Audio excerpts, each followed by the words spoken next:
देवों के देव महादेव के चरणों में प्रणाम करती हूँ। मैं गौरी पार्वती माता के चरणों में प्रणाम करती हूँ। मैं कार्तिक गणेश दोनों भैया के चरणों में प्रणाम करती हूँ। और मैं सभी देवी देवता के चरणों में प्रणाम करती हूँ। जितने गुरु भाई बहन लोग उनको मैं प्रणाम करती हूँ और महादेव से ही दया मांगती हूँ कि हे महादेव सब पर दया कीजिए, पल पल दया कीजिए।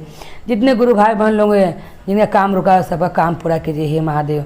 आज मैं महादेव का एक भक्त ने महादेव से कैसा महादेव से सवाल करते हैं और किस तरह महादेव को समझाते हुए कहते हैं कि महादेव इसी बात सुनकर भक्त को महादेव भी ज्ञान महादेव की भी अचरज हो जाता है कि हाँ भक्त का बात सही है।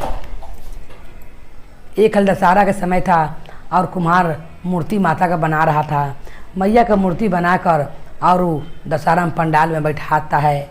उसी समय पंडित जी आते हैं तो क्या देखते हैं ये कुछ लड़कन में नहैले धोइले वो कलसा को और माता को छू रहा है। तो बोलने लगते पंडित जी कि बिना नहैले तुम स्पर्श क्यों कर रहे हो माता को और क्यों छू रहे हो?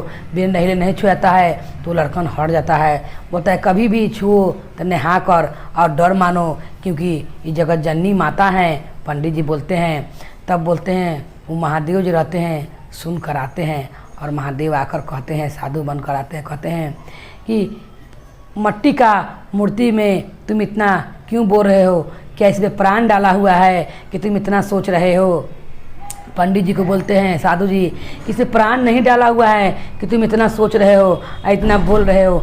जैसा लड़का छू ही दिया तो क्या हो गया? बालक को ऐसे नहीं बोलना चाहिए।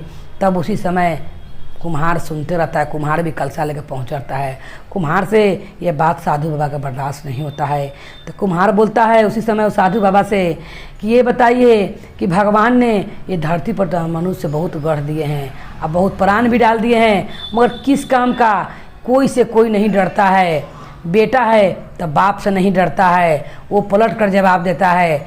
बहन है तो भाई के जवाब देती है।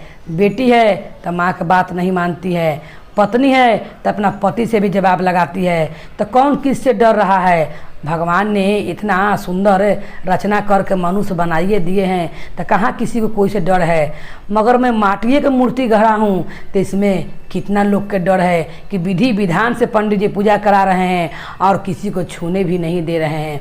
तो ये बताइए कि भगवान बड़ा कि हम बड़ा? वो बोलते हैं कुम्हार बोलते हैं महादेव वे साधु बन के आते हैं उनसे महादेव साधु बन के आते हैं। तो कहते हैं कि ये बताइए कि भगवान बड़ा कि हम बड़ा? भगवान ने तो इतना सुंदर रचना कर दिए हैं और प्राण डाल के धरती पर आदमी के भेज दिए हैं तो कहाँ वो आदमी डरा रहा है कोई किसी से?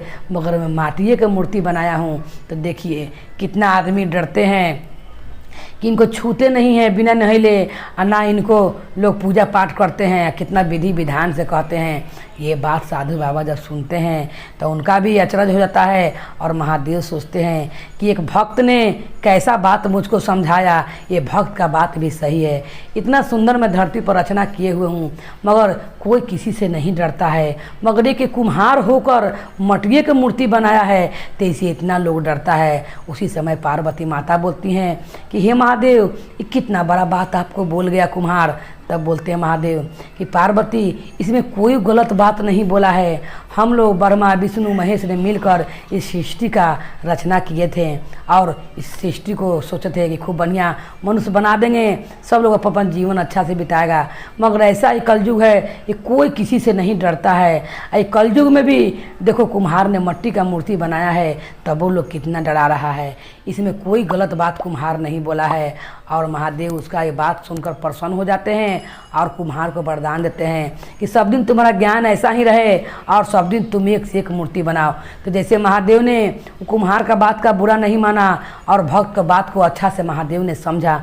उसी कभी भी कोई भक्त से गलती से भी कुछ निकल जाए या गलती से कोई वचन अगर बोल दे तो महादेव सब पर वैसे ही कृपा करे जैसे कुम्हार पर कृपा किए थे। बोलिए हर हर महादेव की जय, गौरी पार्वती मैया भवानी की जय, भैरव भैया की जय।